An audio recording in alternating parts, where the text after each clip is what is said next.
आज मस्तपैकी झणझणीत असं कोकणी पद्धतीचं गावठी चिकन बनवलं होतं मी, तर त्याची रेसिपी मी तुमच्याशी शेअर करणार आहे। तर त्यासाठी आणलं होतं मी बाजारातून 1.5 किलो गावठी कोंबडीचं चिकन, आणि चिकन एकदम फ्रेश होतं, म्हणजे आमच्या समोरच कोंबडी कापून दिली होती त्यांनी, तर चिकन एकदम फ्रेश होतं। मग ते आपण आता मी 2 पाण्याने स्वच्छ पाण्याने धुवून घेणार आहे, साध्या नॉर्मल पाण्याने धुवून घेणार आहे। तर छानपैकी धुवून घेतलेलं आहे चिकन, आणि त्यासाठी मी अद्रक लसूण पेस्ट आधीच प्रिपेअर केली होती, तर ती घालणार आहे त्यामध्ये। तर चिकन आपलं छानपैकी धुवून झालंय आता, आणि त्यामध्ये घालणार आहे मी 2 चमचे अद्रक लसूण पेस्ट, आणि ते पूर्ण मॅरिनेट करून ठेवायचे आपल्याला। सो अशा प्रकारे अद्रक लसूण पेस्ट सगळीकडे लावून घ्यायचे। त्यानंतर अर्धा चम्मच हळदी पावडर घालायचे, आणि 2 चम्मच घालणार आहे लाल मसाला, आणि तो मसाला असणार आहे आमचा कोकणी पद्धतीचा मालवणी मसाला। त्यामध्ये सगळे प्रकारचे मसाले असल्यामुळे बाकी काही घालायची गरज नाही। सो 2 चम्मच घातलाय मी लाल मसाला, कोकणी मसाला, आणि थोडंसं चवीपुरतं मीठ घालणार आहे, आणि हे मी मॅरिनेट करून ठेवणार आहे अर्ध्या तासासाठी। आणि त्यानंतर बनवणार आहे मी वाटण। तर 1 वाटी सुकं खोबरं घेतलंय, ते मी छान खरपूस भाजून घेतलंय, आणि 1-2 कांदे घेतले आहेत मोठे, थोडेसं लसूण आणि अद्रक आणि कोथिंबीरची वाटप करून घेतले, आणि ते थंड करून नंतर छान मिक्सरमध्ये बारीक फाईन पेस्ट करून घेतलेली आहे ही बघा अशा प्रकारची। आता आपण चिकन बनवायला सुरुवात करूया। तर 1 कांदा बारीक कापून घेतलाय, 1 पातेल्यामध्ये तेल टाकलंय, तेल गरम झालं, त्यामध्ये 4-5 कढीपत्त्याची पाने आणि बारीक कापलेला कांदा घातलेला आहे। सो आपल्याला तो गोल्डन ब्राऊन होईपर्यंत परतून घ्यायचा आहे। तर कांदा आपल्याला एकदम नरम होईपर्यंत परतून घ्यायचा आहे। तर कांदा आपला छानपैकी नरम झालेला आहे। तर त्यामध्ये घालणार आहे मसाले। तर अर्धा चम्मच घातलाय हळदी पावडर, आणि 2 चम्मच घातलाय परत लाल मसाला, कारण की जास्त टाकायला हवा, तिथे एवढं टाकलेलं नव्हतं, तर म्हणून मग एकदम स्पायसी व्हायसाठी म्हणून जास्त घालणार आहे।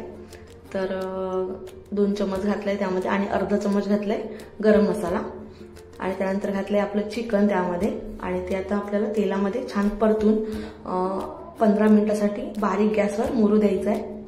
तर हे बघा असं परतून घ्यायचं आहे छानपैकी, आणि आता झाकण ठेवून मी 15 मिनिटं त्याला मुरू देणार आहे। तर 15 मिनिटानंतर बघूया आपण, तर छानपैकी तेल सुटलेलं आहे आपल्या चिकनला मस्तपैकी, आणि वास तर एकदम घरभर सुटलेला आहे मस्त। तर आपण ते परतून घेऊया, आणि आता त्यामध्ये मी घालणार आहे पाणी। तर मी ज्या टोपामध्ये ते मॅरिनेट करून ठेवलं होतं, तर ते धुवून घालणार आहे, आणि 15 मिनिटं म्हणजे कसं पहिले शिजवलं ना चिकन की ते अर्धे शिजलेलंच असतं, शिजूनच जातं, म्हणून ते आपल्याला तेलामध्येच मुरू द्यायचं असतं। तर आता आपण घालूया त्यामध्ये पाणी। तर आपल्याला हवं तेवढं त्यामध्ये पाणी घालून टाकायचंय। चिकन मस्तपैकी उकडते, आणि आता मला हवं तेवढं मी त्यामध्ये पाणी घालणार आहे, आणि छान उकड येईपर्यंत ते परत शिजू देणार आहे। नंतर लावायचं आपल्याला वाटण। तर चिकन शिजायला काही एवढा जास्त वेळ लागत नाही। तर थोडा वेळ झाकून ठेवलं 15 मिनिटांनी, परत काढलेलं आहे झाकण, आणि छानपैकी तर्री आणि रस्सा पण त्यामध्ये घालणार आहे मी वाटप। तर मी घातलंय त्यामध्ये 3 चम्मच वाटप घातले, आणि तुम्हाला हवं त्यानुसार थिकनेस किती हवी रशाची, तर त्यानुसार घालायचे आपल्याला वाटप त्यामध्ये।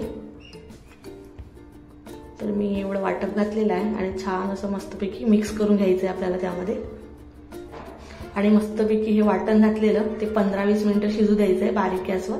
आणि तुम्हाला जेवढा रस्सा हवा आहे तेवढा तुम्ही करायचं आहे आत्ताच, नंतर पाणी घालायचं नाही। आणि मग अशी घातलेलं थोडंसंच मीठ, त्यासाठी आता थोडंसं मीठ घातलेलं आहे, आणि हे बघा अशा प्रकारचं छान उकडू द्यायचं आहे चिकन। तर चिकन छानपैकी उकडलेलं आहे आपलं, शिजलेलंच आहे, थोडंसं रस्सा आटवायचं आहे मला, जरा थिकनेस जास्त हवा। तर चिकन शिजलेलं आहे, तर मी गॅस बंद करून झाकून ठेवलेलं। तर हे बघा झाकण उघडलं, थोडं थंड झालेलं, आणि किती मस्त असं चमचमीत असं आपलं कोकणी पद्धतीचं झटपट असं चिकन तयार झालेलं आहे। थोडा वाटप बनायला वेळ लागतो, पण चिकन झटपट तयार होते।